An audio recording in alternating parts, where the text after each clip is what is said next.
তৃণমূল কংগ্রেসের তোলাবাজ, দুর্নীতিবাজ, যে সমস্ত মাটির মাফিয়া জড়িত আমার সাধারণ জনগণে কর্মীকে জড়িয়ে তারা কেড়ে নিয়েছে, লুণ্ঠন করেছে, সময়ের সাথে সে আপনাদেরকে বলবো ওই সমস্ত তোলাবাজ জমি হামলদের থেকে আমরা আপনাদের জমি ফিরিয়ে আপনাদের কাছে পৌঁছে দেবো।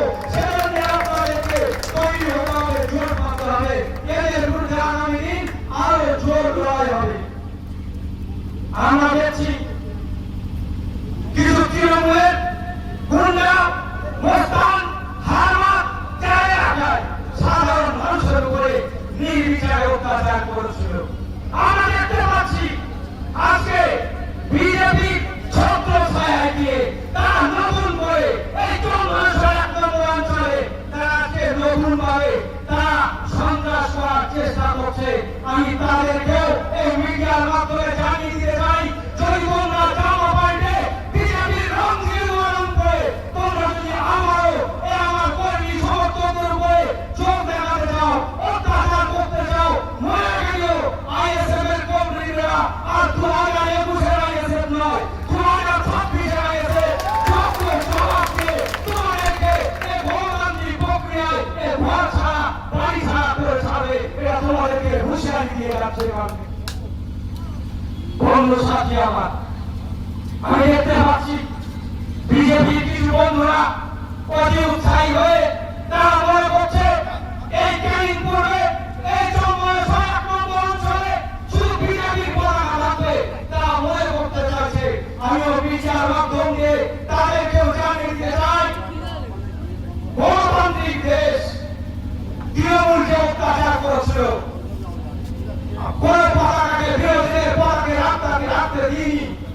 তারা চেয়েছিল এই সাধারণরা, তার ছেলেরা, তার সংগঠন হার মাত্র, তারা চেয়েছিল তৃণমূল কংগ্রেস ছাড়া অন্য কারো পতাকা এলাকায় থাকবে না।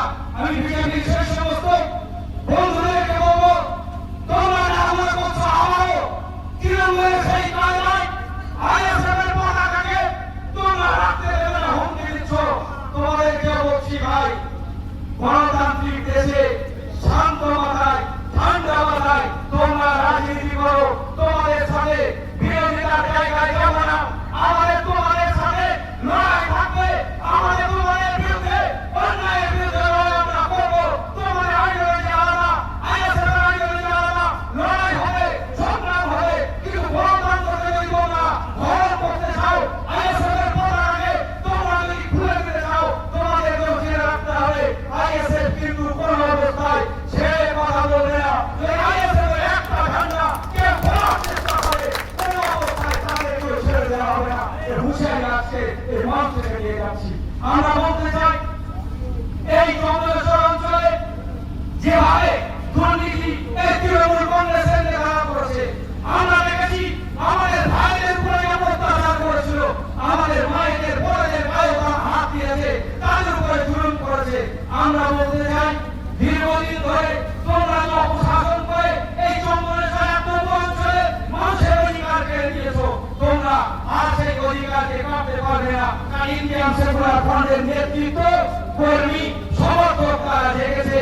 এই পঞ্চায়েতের অধিকার তারা মানুষের হাতে তুলে দেবে, জনগণের পঞ্চায়েত তৈরি করবে। খুব শীঘ্রই আমরা পঞ্চায়েতে ঢুকছি এবং আমরা একটা জিনিস লক্ষ্য করছি, পুলিশ প্রশাসনেরও একটা অংশ এই সাহায্যমূলক এবং এই হামলা তার ছেড়ে তাদেরকে মদত দেওয়ার চেষ্টা করছে। আমি পুলিশ বন্ধুদেরকে বলবো, যারা আজকে জনগণের অধিকার কেড়েছে, জনগণের উপরে নির্বিচারে অত্যাচার করেছে, আপনারা তাদের সাথ ছেড়ে দেন, আপনারা তাদের থেকে সরে আসুন। যদি আপনারা তাদেরকে বাঁচাতে চান, যদি আপনারা তাদেরকে সেন্টার দেওয়ার চেষ্টা করেন, যে জনরোষ আগামীতে তৈরি হচ্ছে, এই জনরোষ আপনারা ঠেকাতে পারবেন না। কারণ মানুষ যে ভয়ে ভুগছে, ইন্ডিয়ান সেকুলার ফ্রন্টের চেয়ারম্যান যে বার্তা দিয়েছে মানুষকে ঠান্ডা থাকার জন্য ঠান্ডা আছে, কিন্তু যদি মনে করেন ওই সমস্ত হারমাতদের আশ্রয় দিয়ে আমাদের এখানে দাদাগিরি করাবেন, আমি আপনাদেরকে বলবো আপনারা তাদের থেকে সরে আসুন।